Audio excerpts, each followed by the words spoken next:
Hello friends, आज हम पढ़ेंगे रीट मैथ्स 2025-26 के लिए। टॉपिक है हमारा निशुल्क एवं अनिवार्य बाल शिक्षा का अधिकार अधिनियम 2009, जिसको बोलते हैं RTE 2009, राइट टू एजुकेशन 2009। तो चलो स्टार्ट करते हैं अपने टॉपिक को। तो सबसे फर्स्ट है राज्यसभा द्वारा मंजूरी। इसको राज्यसभा द्वारा मंजूरी दी गई 20 जुलाई सन 2009 को। इसके बाद है लोकसभा द्वारा मंजूरी। लोकसभा द्वारा मंजूरी दी गई 4 अगस्त 2009 को। राष्ट्रपति द्वारा मंजूरी 26 अगस्त 2009 को दी गई। भारत में लागू जम्मू एंड कश्मीर के अलावा 1 अप्रैल 2010 में लागू हुई थी पूरे भारत में, जम्मू कश्मीर को छोड़ के। और जम्मू कश्मीर में लागू हुई थी 5 अगस्त 2019 के बाद। इसके बाद में है संविधान में उल्लेख। अनुच्छेद 21A 86वें संविधान संशोधन 2002 द्वारा जोड़ा गया। 6 से 14 वर्ष तक के बच्चों को निःशुल्क एवं अनिवार्य शिक्षा। अनुच्छेद 51 का में 11वां मूल कर्तव्य। RTE 2009। इसमें RTE 2009 में कुल अध्याय 7 है, कुल धाराएँ 38 है, अनुसूची 1 है। प्रथम अध्याय पढ़ते हैं अपन अब। प्रथम अध्याय में जो धारा फर्स्ट है उसे देखो। RTE 2009 भारत में लागू। इसकी जो जानकारी मिलती है वो मिलती है धारा 1 में। सेकंड है धारा 2।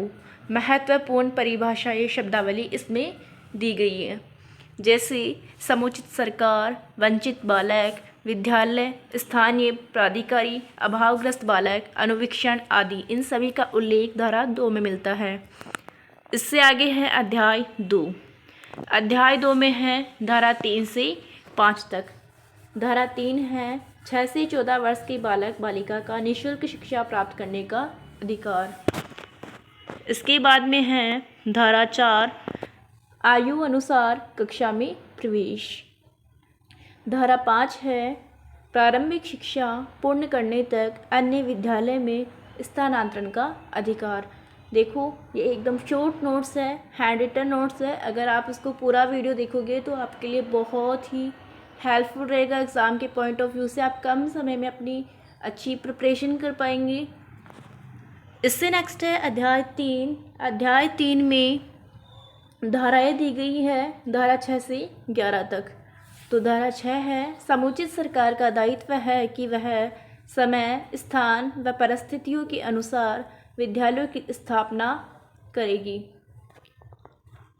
1 से 5, जो क्लास 1 से 5 है 1 किलोमीटर, और जो क्लास 6 से 8 है उनके लिए 2 किलोमीटर। ठीक है। धारा 7 में है केंद्र व राज्य का वित्तीय अनुपात 60 विसर्ग 40। धारा 8 में है समुचित सरकार के दायित्व। धारा 9 में है स्थानीय प्राधिकार के दायित्व। धारा 10 में है माता पिता के दायित्व। और धारा 11 में है 3 से 6 वर्ष तक के बच्चों को शिक्षण व्यवस्था। अध्याय 4 में है 12 से 28। जितनी धाराएं हैं ना इसमें देखो, 12 से लेके 28 तक अध्याय 4 में दी हुई है।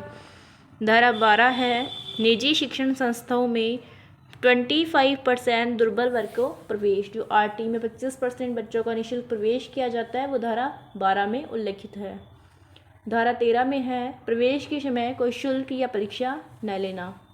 धारा 14 में है प्रवेश के समय कोई दस्तावेज अनिवार्य नहीं, बिना दस्तावेजों के भी उनका एडमिशन लिया जा सकता है। धारा 15 में है प्रवेश की अंतिम तिथि 30 सितंबर, लेकिन वर्ष पर्यंत प्रवेश। ठीक है। इसके बाद में है धारा 16, बालक का किसी स्तर पर ठहराव या अवरोध नहीं। धारा 17 में है बालक को शारीरिक या मानसिक दंड नहीं, मतलब डंडे वगैरह नहीं मारने बच्चों के, उनको अलग अलग अच्छे मेथड से समझाना है। इसके बाद में है धारा 18, विद्यालयों की मान्यता संबंधी। धारा 18 में विद्यालय की मान्यता के बारे में दिया गया है। धारा 19 है विद्यालयों के मानकों को पूरा करना, अन्यथा मान्यता रद्द। यदि कोई ऐसा निजी विद्यालय है जो कि विद्यालय के मानकों को पूरा नहीं करता है तो उनकी जो मान्यता है विद्यालय की वो रद्द कर दी जाएगी। धारा 20 में है विद्यालय संबंधी मानकों को परिवर्तन किया जा सकता है। धारा 21 में है एसएमसी के गठन संबंधी। धारा 22 में विद्यालय विकास योजना।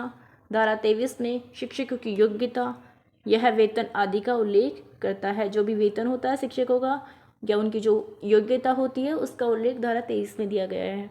धारा 24 है शिक्षकों के दायित्वों का उल्लेख। धारा 25 में है विद्यालय के मानक छात्र शिक्षक अनुपात का उल्लेख कि एक क्लास में कितने छात्रों पर एक अध्यापक होना चाहिए। तो देखो, जैसे प्राथमिक शिक्षा है, फिर छात्र है और शिक्षक है, इसको वापस से अच्छे से समझना इस टेबल को। जैसे यदि किसी विद्यालय में या किसी कक्ष में 60 विद्यार्थी है तो उनके लिए 2 अध्यापक होने चाहिए। ऐसे ही अगर 61 से 90 के बीच में बच्चे हैं, जैसे मतलब कि 90 विद्यार्थी है तो उनके लिए 3 अध्यापक होने चाहिए, या 120 बच्चों के लिए 4 होने चाहिए, 30 बच्चों पर 1 होना चाहिए। ठीक है टीचर। इसके बाद में जैसे 150 बच्चों पे 6 टीचर होने चाहिए, 5 या 6 होने चाहिए। ठीक है। 150 से ऊपर होने पर 1 हेड मास्टर छात्र, 200 से अधिक होने पर अनुपात। देखो, अगर किसी विद्यालय में 150 से अधिक बच्चे हैं तो उनके ऊपर 1 हेड मास्टर होना चाहिए। छात्र 200 से अधिक होने पर अनुपात, अगर छात्र 200 से अधिक है तो उनका जो अनुपात होगा वो होगा 40/1। यूपीएस में 35/1। धारा 26 में है किसी भी विद्यालय में 10% से अधिक पद रिक्त नहीं।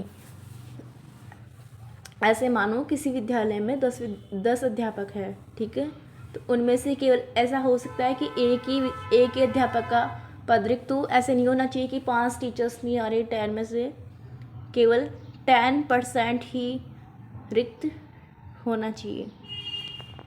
धारा 27 है जेएससी।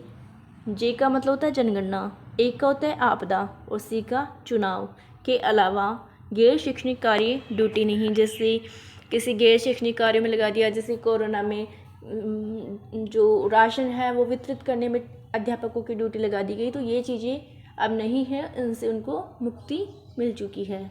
उन्हें अब ओनली शैक्षणिक कार्य ही करने हैं अध्यापकों को। इसके बाद में है धारा 28 निजी ट्यूशन नहीं। अध्याय 5 आ जाता है। अब अध्याय 5 में है धारा 29 से लेके 30। धारा 29 है पाठ्यक्रम निर्माण संबंधी अनिवार्य। धारा 30 में है प्राथमिक शिक्षा तक बोर्ड अनिवार्य नहीं। ठीक है, प्राथमिक शिक्षा तक बोर्ड अनिवार्य कंपल्सरी नहीं है उनमें। धारा 6 है, धारा 6 में है 31, धारा 31 से लेके धारा 34 तक। धारा 31 है बाल अधिकार हनन की शिकायत संबंधी। धारा 32 है प्राप्त शिकायत को निरीक्षण हेतु उच्चाधिकारी तक पहुंचना व अपील का प्रावधान। धारा 33 है केंद्रीय सलाहकार परिषद का गठन। धारा 34 में है राज्य सलाहकार परिषद का गठन। अध्याय 7 आ जाता है। इसके बाद अध्याय 7 में है धारा 35 से 38। धारा 35 है अधिकारियों को निर्देश देने का अधिकार। धारा 36 में है कर्मचारी की गलत व्यवहार पर शिकायत। धारा 37 में है धारा 36 में दर्ज शिकायत की निष्पक्ष जांच एसएमसी के द्वारा इसकी जांच की जाएगी। धारा 38 में है आरटीई में परिवर्तन व लागू करने का समुचित सरकार का अधिकार। अब इसमें जो इम्पोर्टेंट चीज़ है वो देखो, पीएस में शिक्षण दिवस 200 है और यूपीएस में 220, शिक्षण घंटे 800 है और यूपीएस में 1000। तो यही अपना टॉपिक कंप्लीट होता है। अगर आपको ये वीडियो पसंद आया हो तो वीडियो को लाइक करें और चैनल को सब्सक्राइब करें और अपना कीमती समय देकर वीडियो पर कमेंट ज़रूर करें।